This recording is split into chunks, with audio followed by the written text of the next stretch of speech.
कल्पना कीजिए रात को 10 बज रहे हैं, आप अपने सोसाइटी के गेट पर खड़े हैं या अपनी गाड़ी पार्क कर रहे हैं। आसपास बहुत ज़्यादा शांति है, सब कुछ सामान्य है, लेकिन आपको अंदाज़ा भी नहीं, केवल 10 फीट की दूरी से दो चमकती हुई आंखें अंधेरे में आपको देख रही हैं।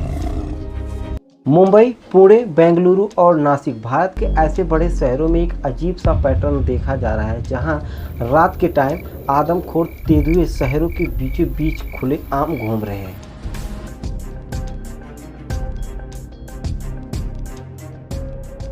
पिछले कुछ सालों में ऐसी खबरें आम हो गई हैं, जिसके बारे में आपने भी सुना होगा कि शहरों के इस जंगल में जहां सिर्फ इंसान रहते हैं, अब वहां रात को आदमखोर तेंदुए घूम रहे हैं। यहाँ ज़्यादातर लोग सोचते हैं कि हम जंगल काट रहे हैं, इसीलिए तेंदुए आज शहरों में घुस रहे हैं। लेकिन क्या हो अगर मैं आपसे कहूँ कि हकीकत एकदम इसका उल्टा है।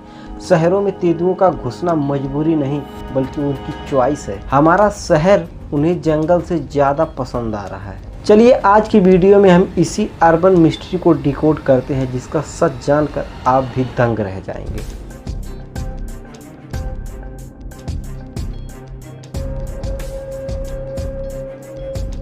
सबसे पहले सबसे बड़े झूठ से ही पर्दा साफ कर देते हैं। लोगों को लगता है कि हम जानवरों के घरों में घुस रहे हैं, उनके जंगल काट रहे हैं, इसीलिए वे शहरों में घुस रहे हैं।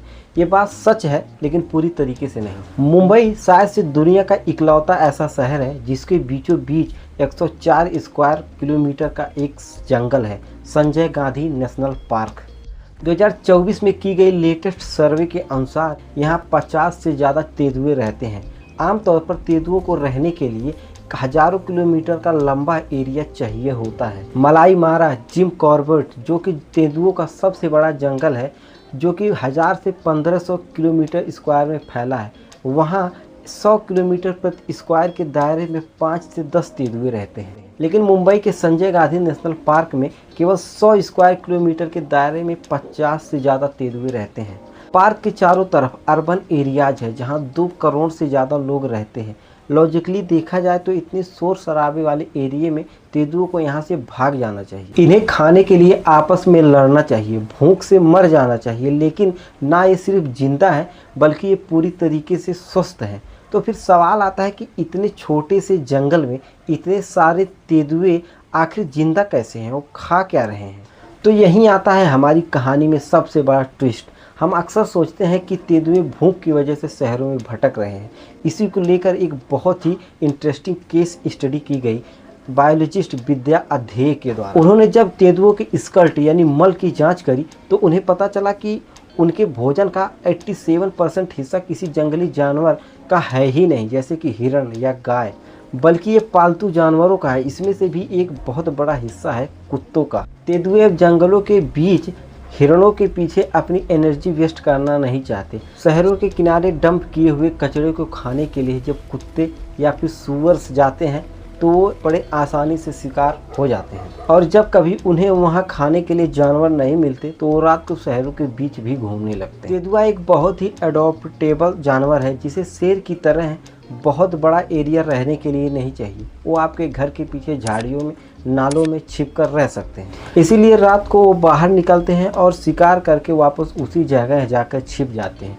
यही कारण है कि वो शहरों के बीच रहते हैं और हमें पता भी नहीं चलता। यहाँ शायद आप मन ही मन खुश हो कि चलो किसी तरह देश के शहरों में स्ट्रीट डॉग्स की प्रॉब्लम तो खत्म हो रही है, लेकिन ये ज़्यादा खुश होने वाली बात नहीं है।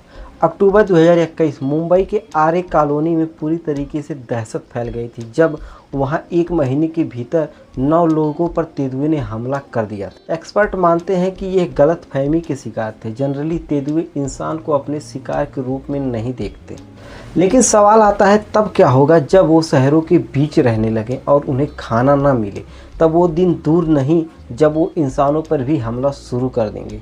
चलो ये तो बात हो गई मुंबई की, जहां शहर के बीच में एक जंगल है। लेकिन देश के बाकी शहरों का क्या, जहां शहरों के बीच में कोई जंगल नहीं है, वहां तक तेंदुए कैसे पहुंच जा रहे हैं? जैसे कि पुणे, लखनऊ, नासिक। तो यहाँ तेंदुए यूज करते हैं हमारी साइलेंट हाईवे का, हमारी नदियों का। हिंदुस्तान टाइम्स की रिपोर्ट ने कन्फर्म किया है कि तेंदुए नदियों के रास्ते देश के रिहायशी इलाकों तक पहुंच रहे हैं। वो दिन भर झाड़ियों में छिपे रहते हैं और रात के टाइम शिकार पर निकलते हैं। हम लोगों को लगता है कि वो हमारे सामने अचानक ही प्रकट होने लग रहे हैं।